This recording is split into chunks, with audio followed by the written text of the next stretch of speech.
Hey everybody, welcome back. Hope you had a great weekend. We're going to dive right into a last example of imines in biology. What we're going to do today will be useful to you in biochemistry because the reaction we'll talk about, and it's actually just an application of imine formation, will explain a lot of how your body deals with nitrogen. There are going to be various times in biochemistry where you're going to think, hey, I'd like to use ammonia as a nucleophile, NH3. And the problem with that is high levels of ammonia in your blood are bad for you, toxic. And so you can't necessarily just have a store of ammonia in your blood to use as a nucleophile. You need something different. Biology will use imines as a way of transporting nitrogens around. And it's actually really kind of beautiful chemistry. It involves one of the B vitamins. You probably maybe haven't heard the words pyridoxal phosphate before, but you've maybe read the words vitamin B6 at some point. So we're going to talk about how that works. Here is the structure of pyridoxal phosphate. It's got a 6-membered ring containing a nitrogen. The nitrogen's protonated. The ring is fully conjugated, something that we'll call aromatic later on. It's got a methyl group there, and then up here it's got a phosphoester. And then here is the business end of the molecule, the aldehyde. And of course, the aldehyde has a carbonyl carbon and a carbonyl oxygen. One of the things that students always worry about whenever we draw a biological macromolecule, large molecule like this, is do I need to memorize it? And my answer is, well, only if you want an A on the test. Not funny to you because you haven't taken the test yet, you have no idea. I'm just kidding, people. Generally, we favor understanding how reactions work versus memorizing specific structures. Now, there'll be time later on to memorize specific structures. Because I love peptides, proteins, and amino acids, I will invite you, and there will be consequences on the other side of that invitation, to memorize the 20 amino acids. We'll do that later. But generally, we don't care about memorizing specific details of structures, but rather being able to look at something like this and focus in on the key reactive functional groups, which in the case of pyridoxal phosphate is the aldehyde. So PLP is going to be our electrophile. We're going to ignore much of the rest of the molecule. The second reactive partner is just an amino acid. So I'm going to draw an example of an amino acid. Sorry, I didn't like that. Let's do it like this. The carboxylate is deprotonated. I'm drawing it in the neutral amine form. That's fine for what we want to do. There's an R group here. We'll talk about what those R groups are later. The idea is sometimes in biology, and especially in amino acid metabolism, we got to get rid of this nitrogen and transfer it someplace else. And I'll show you how that works. It involves imine formation, which you now know about. And then other than that, it involves a tautomerization step, which you won't have seen that in this specific context, but you've seen tautomerization before as well. So I'm going to just draw several arrows here to indicate that this is imine formation. And we won't draw that mechanism. You could do it. You could do it by drawing all of this stuff, or you could simply abbreviate the aldehyde like this and abbreviate the primary amine like this. You're always welcome to do that in drawing mechanisms. I'm going to just erase that because that's not important. I'll draw for you the imine that forms, and I actually want to use purple for the amine nucleophile. Golly, just erase, there we go.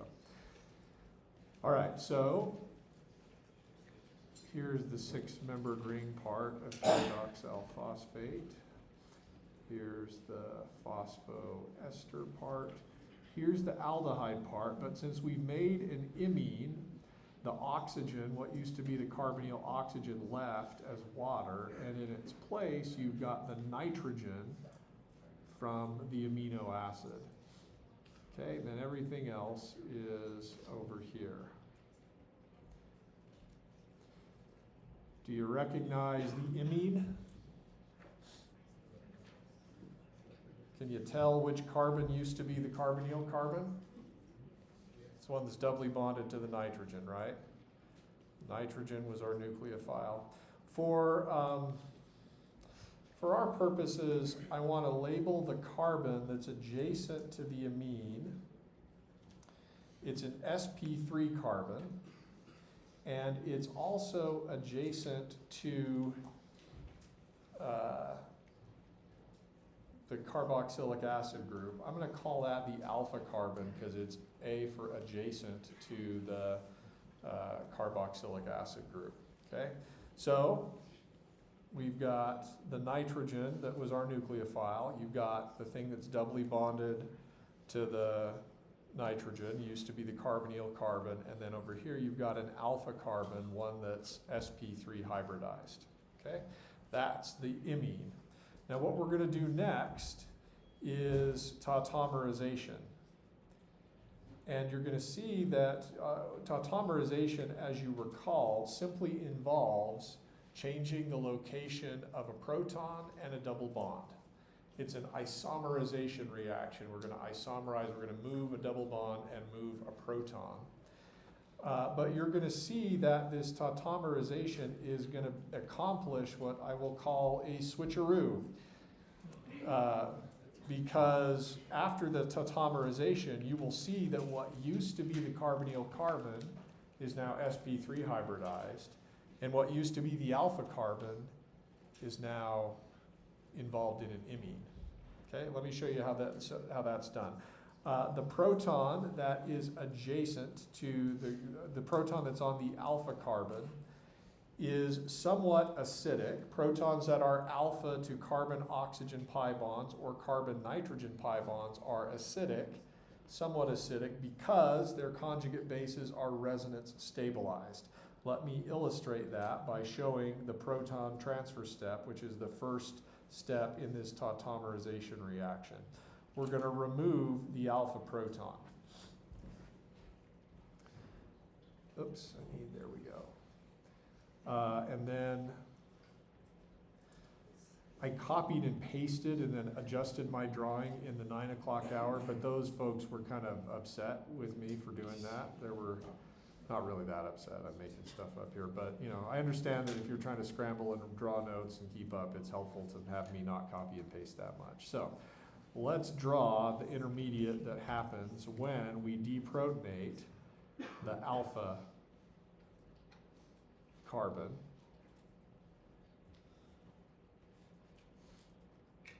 And then I'm still gonna keep us oriented with color. There's our nitrogen. Here's what used to be the carbonyl carbon, and here's the alpha carbon. Do you see how by resonance I could, oops, I need that arrow. I could push arrows this way to put the negative charge on that carbonyl oxygen. But do you see how I could also push arrows this way to put the negative charge on the blue carbon? That's not,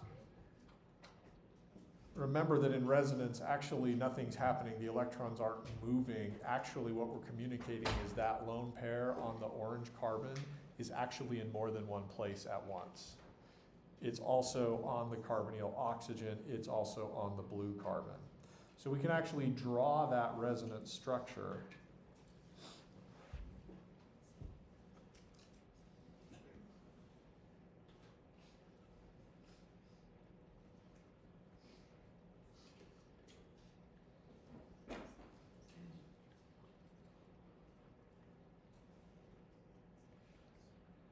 So if we draw that, it'll be like this. The nitrogen is still here. The lone pairs will now be on the blue carbon. And the double bond will now be on the orange carbon. You with me so far? Good on resonance? Okay, so the first step in this tautomerization reaction was remove a proton.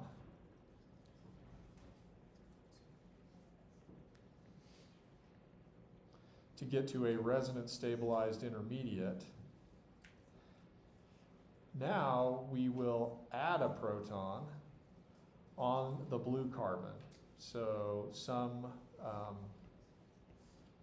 acid, probably an enzyme side chain,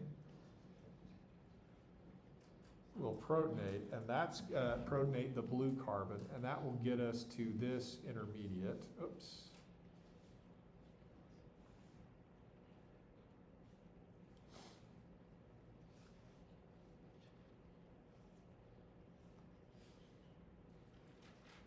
And now I want you to pay close attention to what changed about the blue and the orange carbons.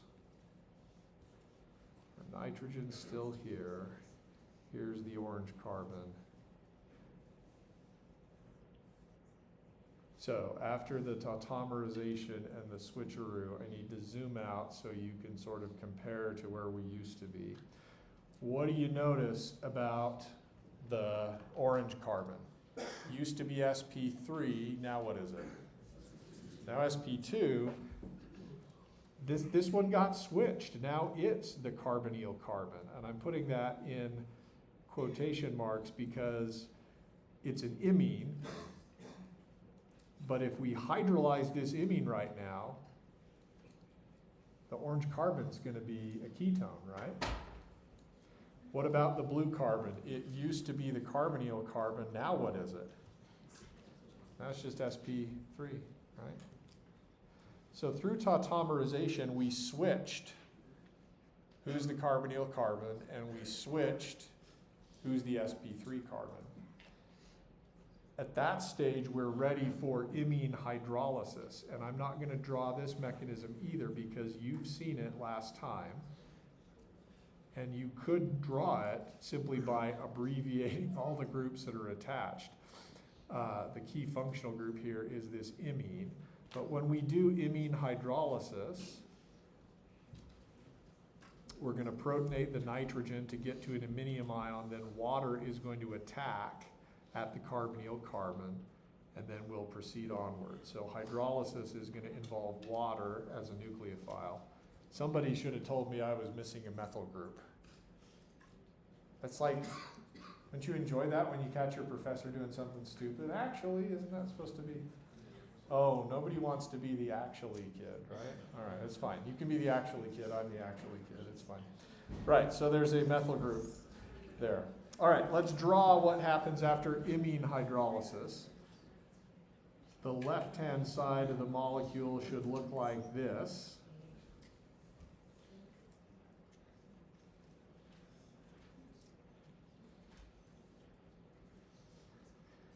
Here's the blue carbon that used to be the carbonyl carbon. And notice in our starting material, the blue carbon was an aldehyde, but now it's got an amine on it. This is called pyridoxamine. And it's our primary amine now. What's left over here on the other side is no longer an amino acid. This is called an alpha keto acid. And you can use those for a lot of things. Depending on the identity of the R side chain, alpha keto acids could go into metabolism in the citric acid cycle. You can get some energy out of them. Here's what was originally the orange carbon. There's the ketone oxygen, which came from water. So now you see why this is called an aminotransferase reaction.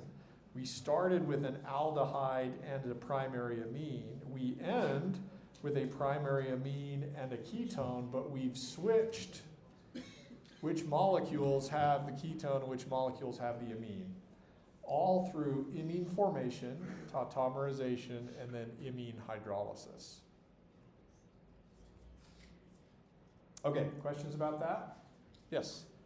So would we get as products, if we were to run this reaction, would we just get those two, the alpha keto acid and the pyridoxamine, or would we have that plus the molecule before it's tautomerized? So if you did this reaction, would you get these two as products, or would you just have this prior to tautomerization? This is all enzyme controlled, and it's all in equilibrium, so which way it goes depends on the needs of the cell that you're in. If you happen to need this nitrogen elsewhere, and if you're trying to break down amino acids and perhaps metabolize them into smaller chunks, you probably go forward. If you're trying to synthesize amino acids, you go this way, you go backwards. So forward or backwards will depend upon the needs of the cell. Okay, what else? Yes? So in the textbook, for the tautomerization part, the first part when the double bond is changing over to create a lone pair, Yeah. in the textbook, instead of doing that, it creates another double bond, and then it moves the double bond to the rings. Right, yeah, so I think rather than show this resonance stabilized intermediate, you can actually push arrows, and it's entirely equivalent to do it that way, to instead have this arrow go here to form the double bond and then move this out onto that carbon all in one step. That's fine, because those two different options give you these two resonance structures, which are the same thing. They're just different views of the same thing. Yeah, and does it matter if we get rid of the positive charge on the bottom left nitrogen too?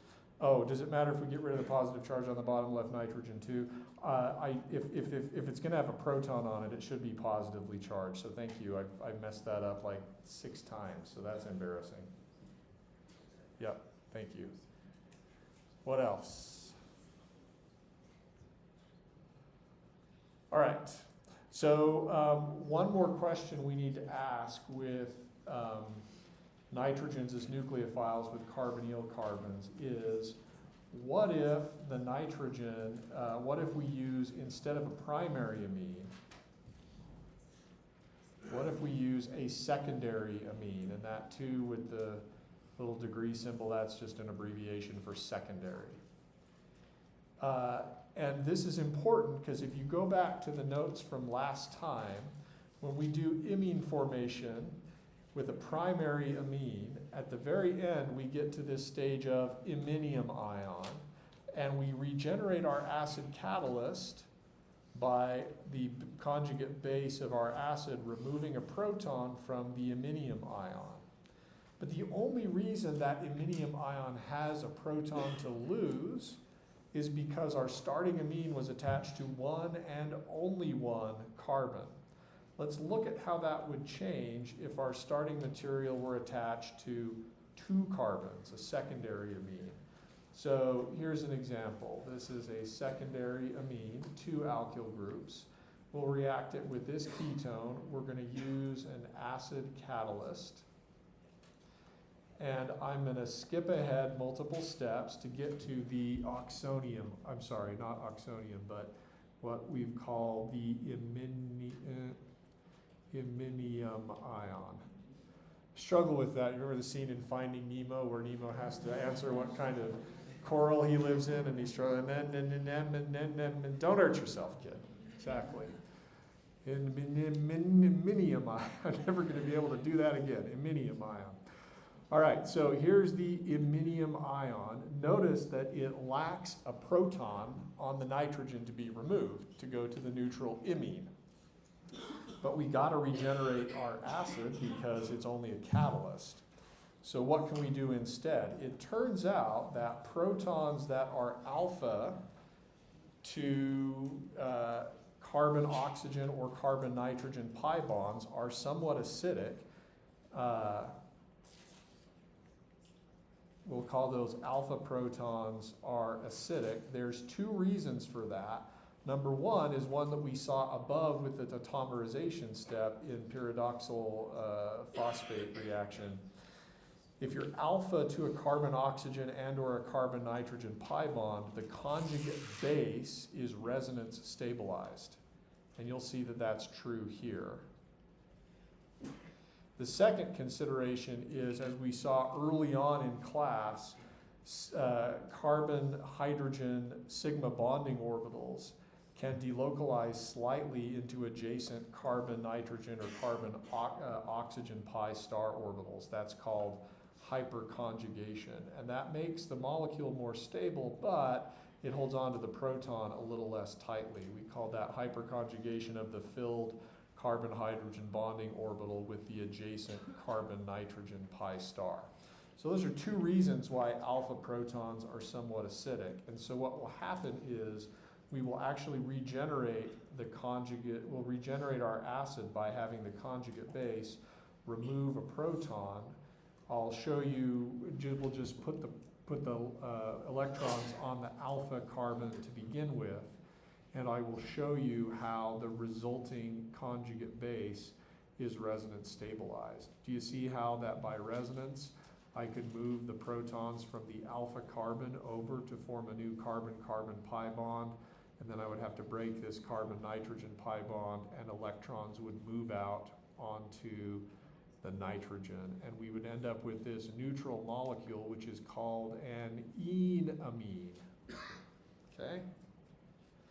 Called an enamine because it has an alkene and an amine, where the amine is attached to one of the carbons of the alkene. That first E is long, enamine. It's actually spelled without this E, but I wrote it that way first so you can know how to pronounce it. You don't want to say enamine because that sounds like you're talking either about your enemy or a medical procedure or perhaps a Blink-182 album title or something. So anyway, so there you go, enamine. So you get enamines when you use secondary amines as nucleophiles with aldehydes or ketones. There's more we could say about enamines. What I want to tell you real briefly is that you can do enamine hydrolysis in exactly the same way as you do imine hydrolysis.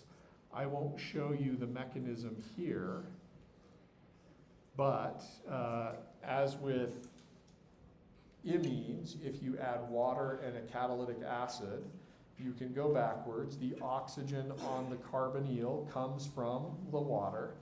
If you want to know how to do this, we have done imine hydrolysis in class. So you already have all the tools you need to do enamine hydrolysis for the mechanism. Except for the last step, you would need to start with the enamine, and you would need to show the enamine getting protonated on the alpha carbon to get you to this iminium ion. You could either start with this enamine and draw this resonance structure and then show protonation on the alpha carbon, or you could have these electrons click down and these electrons move over and pick up a proton from an acid. So you should be able to do that. I'm not going to show you that mechanism, and if you need help on it, come talk to me, but you already have all the tools you need to be able to do that. Questions about enamines, secondary amines? Yeah. Is the steps largely the same for a prime? Is the step largely the same for, say that again? For a primary amine? yeah. Yes, the only difference is for a primary amine, when you get to the iminium ion, as we did last time, there's a proton on that iminium ion that the acid removes, and then you're done with the neutral imine. All right, others? Yes? So on the hydrolysis for the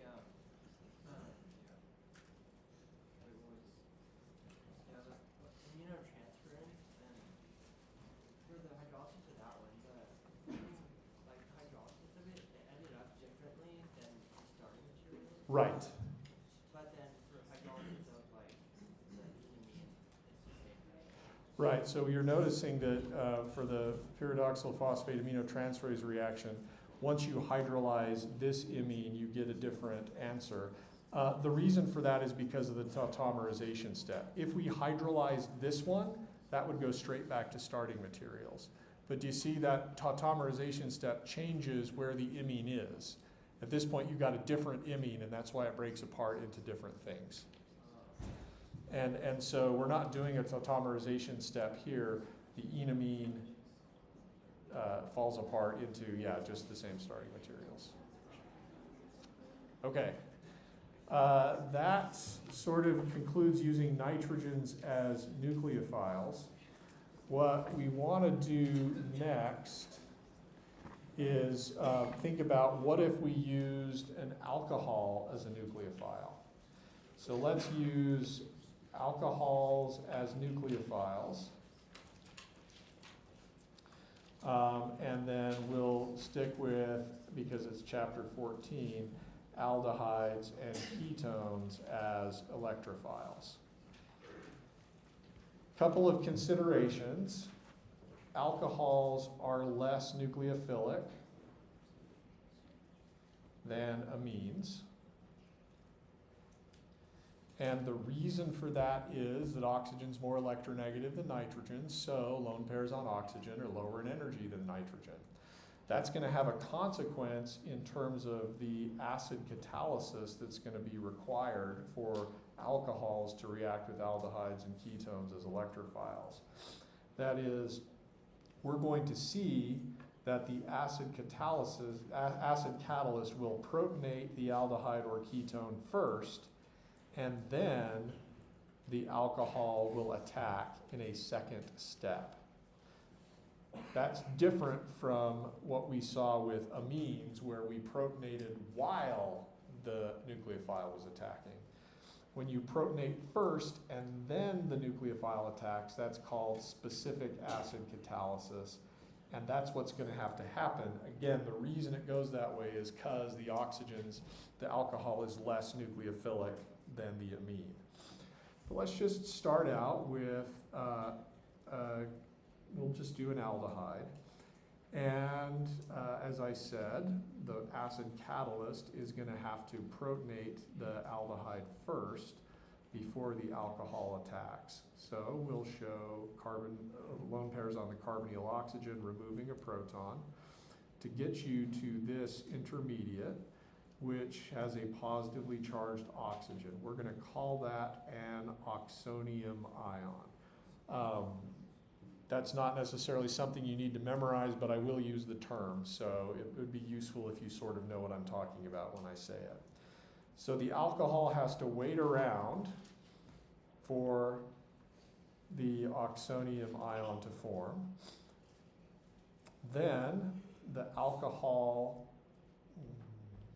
the lone pairs on the alcohol oxygen, can now attack the carbonyl carbon, breaking the pi bond to give us a tetrahedral intermediate, which is going to look like this. And if you look at it, based on stuff we learned in chapter 13 about whether it was reasonable for a nucleophile to attack or not, this step should look reasonable because we started off with a neutral oxygen nucleophile, and in the intermediate, after we break the pi bond, we've got another neutral oxygen. We also started off with a positively charged oxygen here, and in the intermediate, we've got another positively charged oxygen. So that step looks totally reasonable. All right?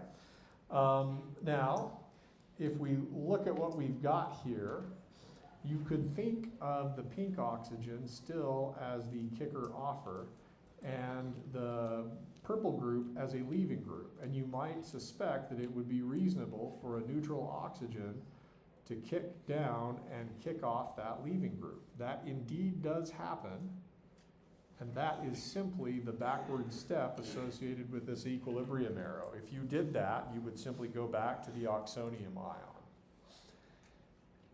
In the reaction I'm showing you, every single step is an equilibrium step. You can go forwards or backwards. We will control whether it goes forwards or backwards by removing water at a later stage, and I'll show you that. For now, imagine that we still have the conjugate base of our acid, and so imagine if that conjugate base, instead of the kicker off or kicking off the purple group, imagine that the conjugate base now removes a proton from the purple group.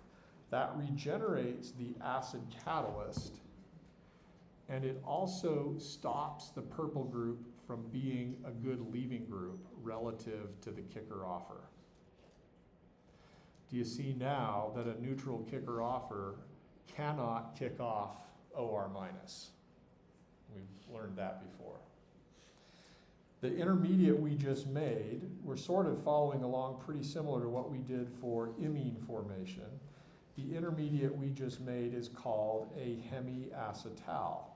You can recognize a hemiacetal because what used to be the carbonyl carbon is bonded to one OH group and one OR group.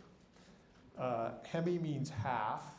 Acetal, we haven't showed you what an acetal is yet, so that won't make sense. They didn't want to call it a half acetal because that would sound like something else. Tried that at 9 o'clock, it landed there, so I thought I'd try it here. My son, one of my sons is taken to start rating my dad jokes on a scale of 1 to 10. Like I'll say something, he'll say 3 of 10. I'm like, you think you're insulting me, the dad jokes, the target range is about 3 of 10, so my mission is accomplished. Okay, so hemiacetals are generally not that stable. What we mean in an equilibrium reaction when we say they are not that stable means that this is not the final product. I'm going to put an asterisk on that because cyclic hemiacetals can be decently stable. And we'll return to that, probably not today, but maybe next time. So cyclic hemiacetals are okay. Again, you can recognize a hemiacetal because what used to be the carbonyl carbon is bonded to an OH group and an OR group. You can also tell by looking at a hemiacetal whether it was an aldehyde or a ketone. First, you figure out the OH and the OR group. Then you look at the blue carbon and you say, is it attached to 2 carbons or 1 carbon and 1 hydrogen? If it was attached to 2 carbons, then your starting material was a ketone. If it's attached to a carbon and a hydrogen, then your starting material was an aldehyde. Okay. If I said that the hemiacetal is not the stopping point, then what's next? What's possible to do next? And the answer is currently, neither of these 2 oxygens is a sufficiently good kicker-offer to kick off the other. We're sort of at an impasse. But we've got an acid catalyst. If the acid catalyst protonated the purple oxygen, that would take us back to this previous intermediate. If instead we protonate the pink oxygen, that's going to take us forward. So we'll draw now what happens when you protonate the pink oxygen. That then turns the pink oxygen into a good leaving group. I needed a little bit more space there. Okay, do you see how that is now the leaving group, and now the purple oxygen is the kicker offer?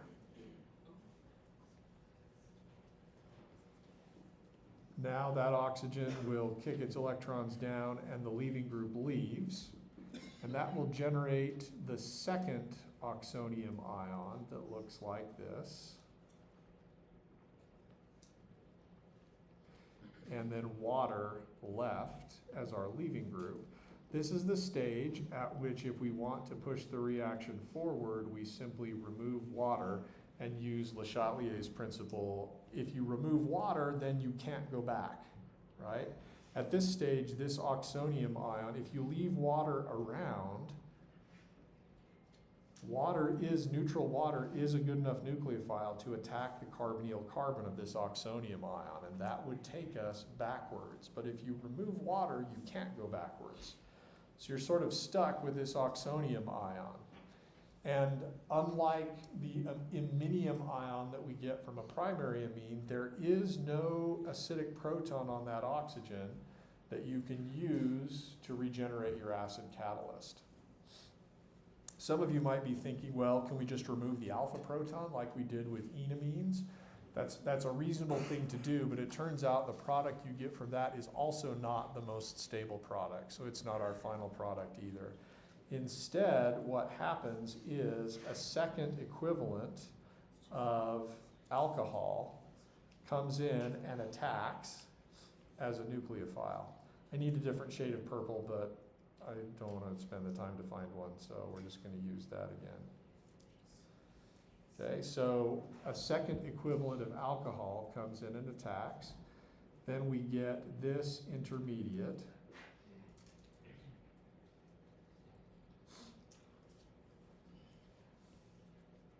And we're going to, in the final step, regenerate our acid catalyst as the conjugate base of our acid removes the proton from the positively charged oxygen, and that will take us to the final product, which is the acetal. That used to be the carbonyl carbon. It's got 2 OR groups on it, and that's what we mean by acetal. Okay, that's a lot. That's probably, along with iminium formation, the longest reaction mechanism that you've done so far in 352. Questions about it? Yes? Is that supposed to have a hydrogen on the end of it, or Oh yeah, we magically made our aldehyde ketone. Thanks. Others? Yeah. Could you explain a little bit about how the acetal is stable but not the hemiacetal? Right. Why is the acetal stable versus not the hemiacetal? That's a good question. In part, it's related to the fact that acetals lack acidic protons, and they also lack a carbon-oxygen pi star, which means they are stable to both bases and nucleophiles. In contrast, hemiacetals are not stable to bases. I don't think I made this point in the 9 o'clock hour, but it's a decent one. I'm glad you've asked about it. If the hemiacetal encounters a base, the base can remove this proton, and at that stage, the kicker-offer group becomes powerful enough to kick off OR minus, and so the hemiacetal falls apart. So the acetal is stable to basic conditions and nucleophiles, whereas the hemiacetal is not. Now, both of them will fall apart under acidic conditions, but the acetal is stable to base and nucleophiles. Okay, what else? Saw some other hands. Yeah. Yeah, I think that's the third to last intermediate when you have the OR group with the double bond. Could you resonance change that to make a carbocation? Yes. In fact, you can draw a resonance structure for this oxonium ion that would look like this, and that's totally fine. That indicates, actually tells you why oxonium ions are so reactive, because they basically have even more positive charge on the carbonyl carbon.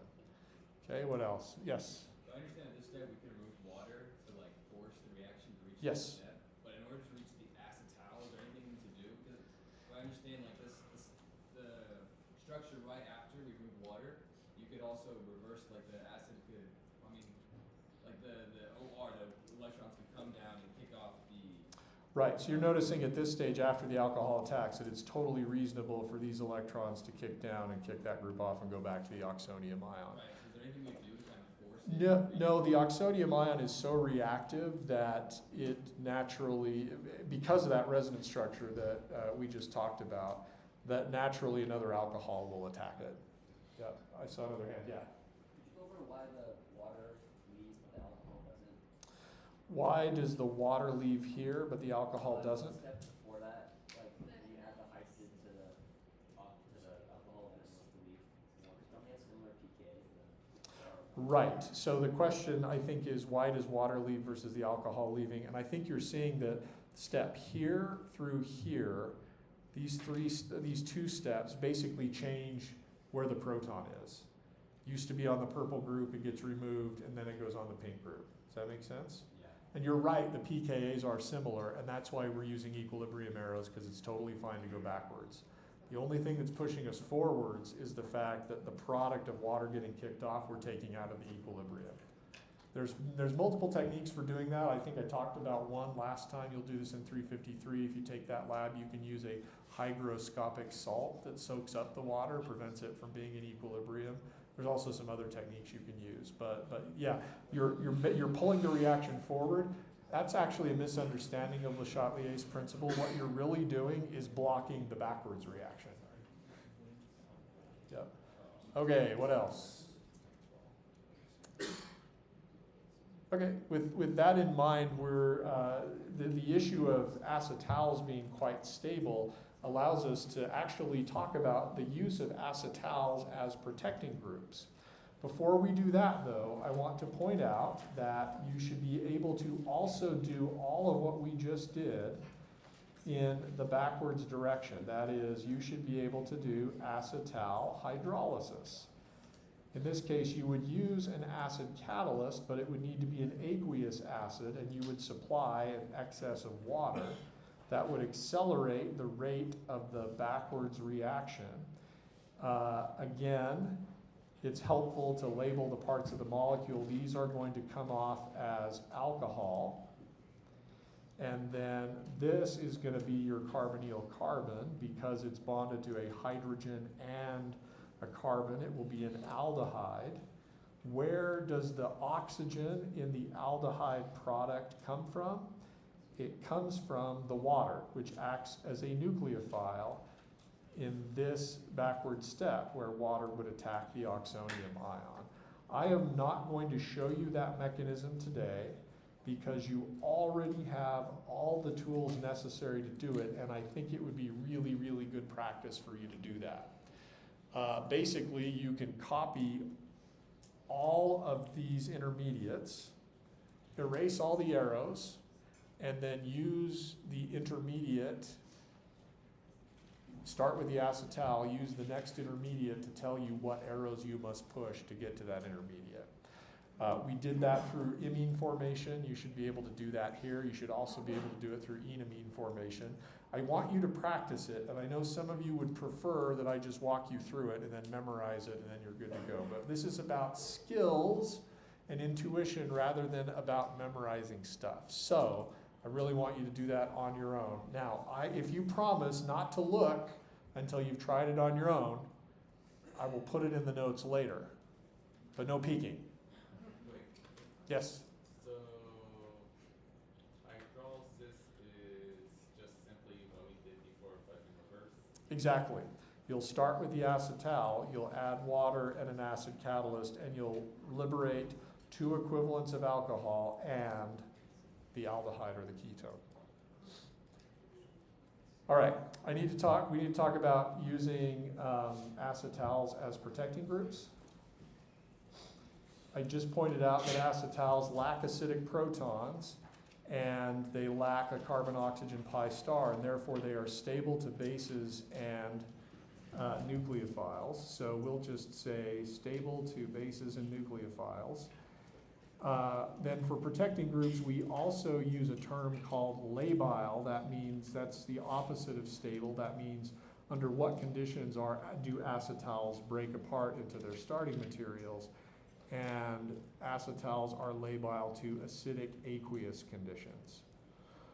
So with that in mind, you can consider using the acetal as a protecting group for aldehydes and ketones. You can also consider using it as a protecting group for alcohols, but we'll focus on aldehydes and ketones now. Here's the situation. Imagine you have this aldehyde and it's in the same molecule as this ester. And imagine you desire to do an organolithium addition reaction to the ester, and your desired product is the following tertiary alcohol that has the aldehyde intact. You want to deliver two equivalents of this organolithium nucleophile to make the tertiary alcohol, and you want the aldehyde to be unmodified. The problem is, and we'll put the big red X through that, is that instead, because aldehydes are more reactive than esters, you get addition of your carbon organolithium reagent nucleophile not only to the ester carbonyl carbon, but also to the aldehyde carbonyl carbon. And again, that's because aldehydes are more reactive than esters. So you can't selectively modify the ester in the presence of the aldehyde. So your strategy is the side step. We're going to do the protection reaction, which is we're going to use an alcohol and then some acid catalyst. Just for fun, I'm going to specify what that acid catalyst is using an old friend from 351 who you have forgotten about. So this is a moment just to review a brief reagent. TSOH stands for para-toluene sulfonic acid. That's just an organic soluble acid catalyst. The aldehyde is more reactive than the ester. Therefore, you can expect the aldehyde to form the acetal without the ester being involved. So let's draw the acetal that forms when you react the aldehyde with the acid catalyst and the alcohol. In the 9 o'clock hour, some students were uncomfortable with the idea that the acetal would form with the aldehyde without modifying the ester. It is true that the acid catalyst could protonate both the carbonyl oxygen of the aldehyde and the carbonyl oxygen of the ester. However, the ester is more electrophilic, so that's where the nucleophile is going to attack. And that's why you can get the acetal. There's what used to be the carbonyl carbon. There's the two OR groups. At this point, I regret the use of purple for the OR groups because we already used purple. So go ahead, end of semester, write the egregious waste of classroom time on meaningless color changes. Then, having done that, you can do your desired nucleophilic reaction without hurting the acetal. We can deliver two equivalents of our organolithium reagent to the ester to make the desired tertiary alcohol. And then we can do the deprotection reaction, which in this case will simply be adding water and a little bit of acid catalyst. Again, that's going to regenerate the aldehyde.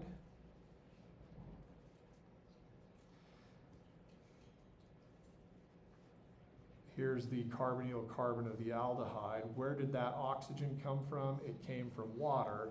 And of course, you'll get your alcohol as a byproduct. Those small molecular weight alcohols are usually pretty easy to separate from other organic molecules, so we're not really worried about that.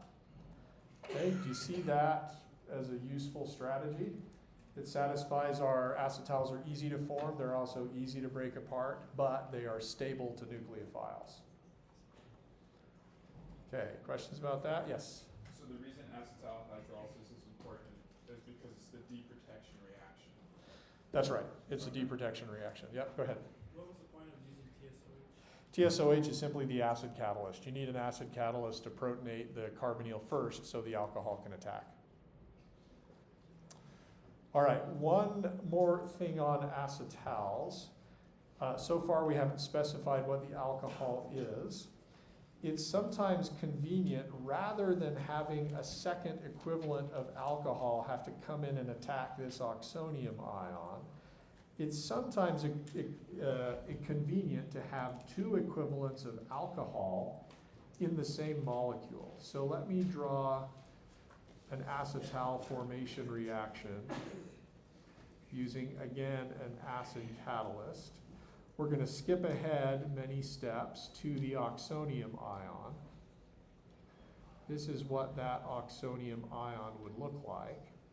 At this stage, notice that I have the oxonium ion is electrophilic at the carbonyl carbon, and embedded in this oxonium ion is a nucleophile that's 1, 2, 3, 4, 5 atoms away from the carbonyl carbon. So at this stage, it is easy for lone pairs on that oxygen to attack the carbonyl carbon to generate the following intermediate, which is a 5-membered ring. The reason we're doing this is because I know that students are often uncomfortable with reactions that make rings, and I want you to get used to it. Can you zoom out just a little? Thank you. Or are we too close? All right. Then the negatively charged conjugate base of our acid will remove the proton, and that will generate this product, which is also an acetal. See, acetals don't care if the R groups are linked together. The reason you would want to do this is because this reaction at this point becomes intramolecular, so it is super fast and favorable. And then it also allows me to tell you in your spare time today, if you have any, which you don't, because you should be working on my problem set, to Google the nanoputations. Go to the Wikipedia page. Somebody once noticed that these cyclic acetals look somewhat like faces, where the O's are eyes, little eyeballs. And they decided to make what are called anthropomorphic molecules. That is, molecules that look like stick figures. So go check it out. It's kind of funny. All right, I'll see you on Friday.